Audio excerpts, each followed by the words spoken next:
So now that we've got the Earth made, we're going to talk about what happens next, which is the formation of the unique layers of Earth. So when you're watching this video, pay special attention to the names and properties of the major layers of the Earth. We'll think about evidence for the presence of Earth's core, and we'll also look at how Earth's core impacts the oceans today. So in the beginning, Earth was growing through this process of homogeneous accretion. Accretion is this process of planetesimals and asteroids coming together to grow our planet to its current size. And with each hit, things start to melt, and it keeps the Earth molten, and it keeps the composition of the Earth consistent, through and through. Everything is mixing too much. There's no kind of separation. The chemical composition of the Earth is exactly the same. Fast forward to today, and obviously that's not the case, right? We have oceans over 70% of the planet. We have land of various different characters, and if you go deeper, things start to change. You'll find a mantle below and things like that. This is actually what the Earth looks like if you cut it into cross sections here. The atmosphere and crusts are actually only very thin sections, and by far they're the coldest part of Earth. They're around 14 degrees Celsius. And as you go towards Earth's center, things start to heat up. So the mantle is a solid component. It's mostly composed of silicates, and this is the largest part of Earth by mass, and this is what is just underneath the crust. Beneath that is the outer core. This is a liquid component that's around 4,000 degrees C, and then the hottest part, around 5,500 degrees C, is this inner core. So these are the major layers of Earth, and this slow release of temperature from the inner core to Earth's surface is one of the reasons that Earth stays warmer than space, which is a full minus 270 degrees Celsius, just above absolute zero. So we're very fortunate that we have this sort of temperature from within that's keeping us warm today. In part, there's additional energy that comes in from the sun, so that helps us too. So there's a big question of how we know all this. What's actually at the center of the Earth. To kind of illustrate this problem, we know that Earth has a radius of around 6,000 kilometers. You can get that from its size, simple trigonometry. But we can't actually go there ourselves, right? Obviously, it's crazy hot. The pressures are crazy high. And the deepest that any of us humans have gotten to the center of the Earth is only around 12 kilometers. So a tiny fraction of the 6,000 kilometers that you'd actually need to get to Earth's center. This 12-kilometer deep drilling project was actually in the Russian Arctic. This is called the Kola Super Deep Porehole. This was this attempt to go and drill into the mantle that was sort of forgotten about and rediscovered at some point. You can see this is what it looks like. It's kind of unremarkable. It's just like it looks like any kind of sewer pipe or anything that you might stumble across. But when this experiment was first done, there were rocks that were retrieved from this 12-kilometer depth, and one of the things that people did with these rocks is measure how dense they were. They were under all this pressure from 12 kilometers of crust. How dense did they become? And the answer was that they're around 3.2 grams per cubic centimeter. So that was sort of the density of these rocks, which is actually kind of similar to the density of basalts that you might find locally on Hawaii. These are around 3 grams per cubic centimeter as well. And these rocks originate from Earth's mantle. So this is cool, but it represents a problem. And let's illustrate that problem here. We know based on Earth's orbit what its mass has to be to balance gravity. And this is something on the order of 6 times 10 to the 27 grams. So this 10 to the 27 here is a convenient way to express all of these zeros here. So Earth weighs a lot, but it's also quite big. So we can calculate its volume as well. Because we know the radius, we know it's a sphere. Its volume is going to be around basically 1 trillion cubic kilometers, or 10 to the 27 cubic centimeters. So because we have Earth's mass and its volume, we can express Earth's average density, right? This is just the amount of mass contained in a certain amount of volume. And overall on Earth, that density is around 5.51 grams per cubic centimeter. That's what this 6 times 10 to the 27 grams divided by 1.1 times 10 to the 27 cubic centimeters gives you. The problem, though, is that this is twice the density, or almost twice the density, of any rock that we have to explain this observation, right? We have basalts from Hawaii and other places like Iceland that are from the mantle. These are about 3 grams per cubic centimeter. The deepest part of the continental crust is around 3.2 grams per cubic centimeter. So there must be deeper layers inside the Earth that are more dense than what we have now. And so, we're trying to think about what's going on below, but a solution to this actually came from up above, from the sky. And this is in the form of an iron meteorite. So this is a very famous meteorite from Diablo Canyon in Arizona. This is the crater that it formed. Inside, it's all iron and nickel. So these are sort of really metal-rich components of these meteorites, and their density is around 7 to 8 grams per cubic centimeter.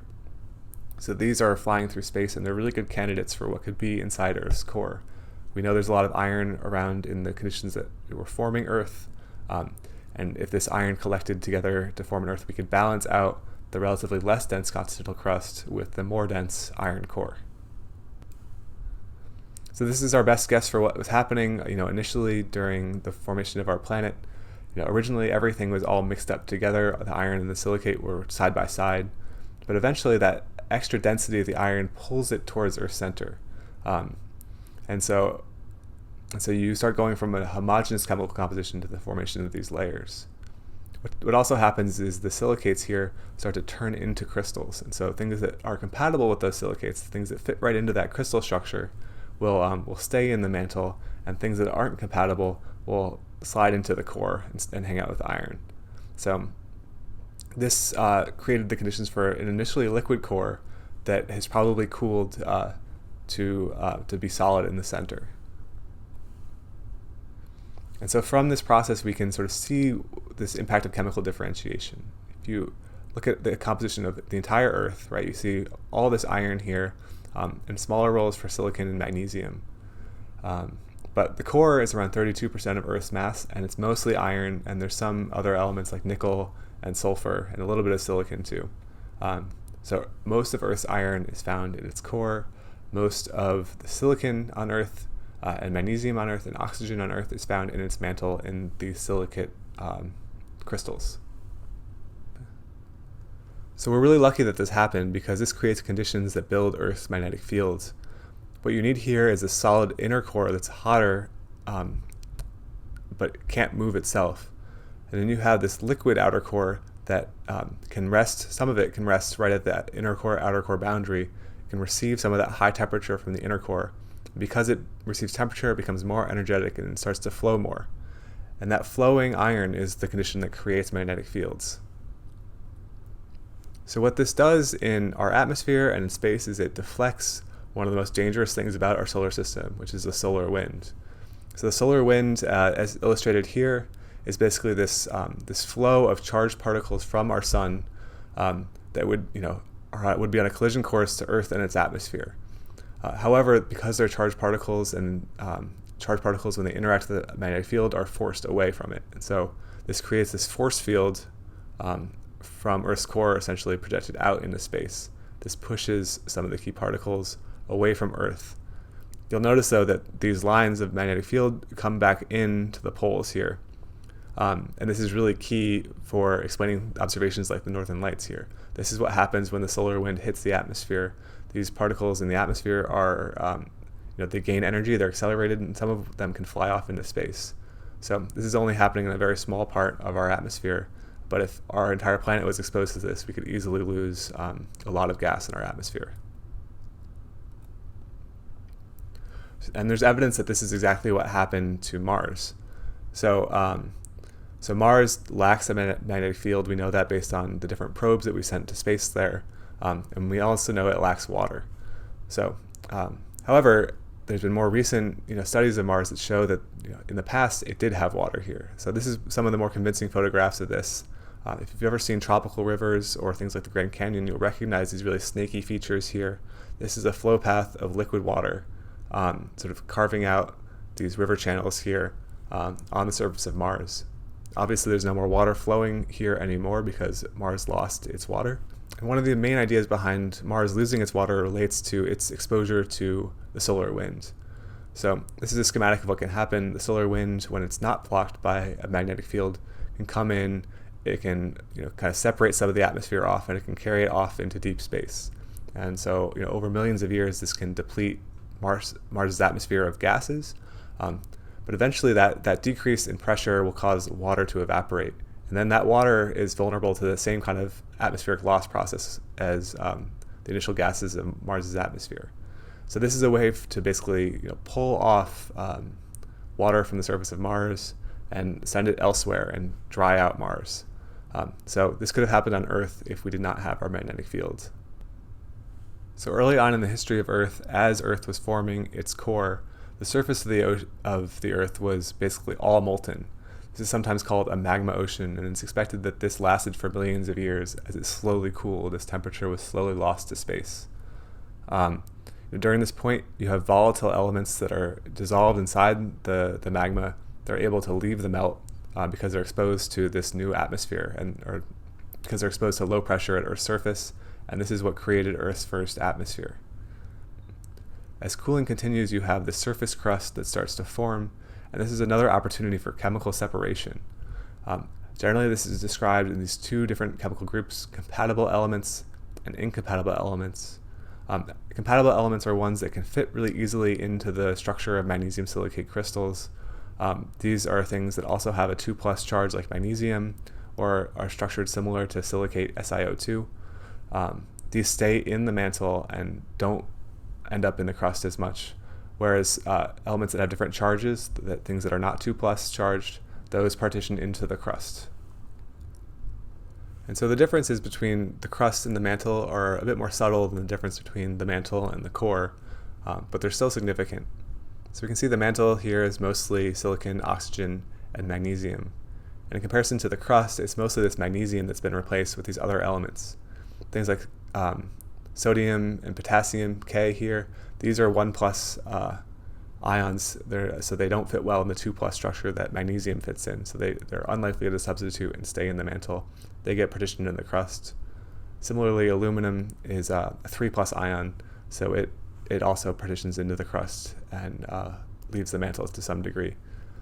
So this is important because sodium, potassium, these are major components of sea salt.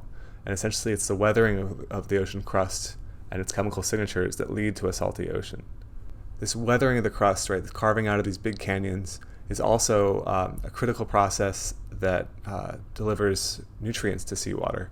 These are things that are required to grow the first biosphere at the formation of life, and then sustain that biosphere as it grows and covers the planet. So in this video, we've tracked the chemical differentiation of Earth. We started with this bulk composition shown here. This is the composition when the Earth was formed. But soon after, the core separated from the mantle, leaving most of the iron in the core, most of the magnesium, silicate, and oxygen in the mantle. From these, even more distinct layers emerged, such as the continental crust, ocean, and atmosphere.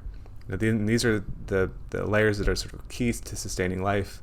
Obviously, we breathe the oxygen in the atmosphere. We need the water in the oceans, as do all life in the oceans. And it's the weathering of continental crust, the sort of slow erosion of this material, that adds nutrients to the oceans and sustains ocean life. So the separation of Earth is really key to the world that we know today. So as you're reviewing this material, make sure you have a sense for the major layers of the Earth, as well as some of the evidence behind the presence of Earth's core.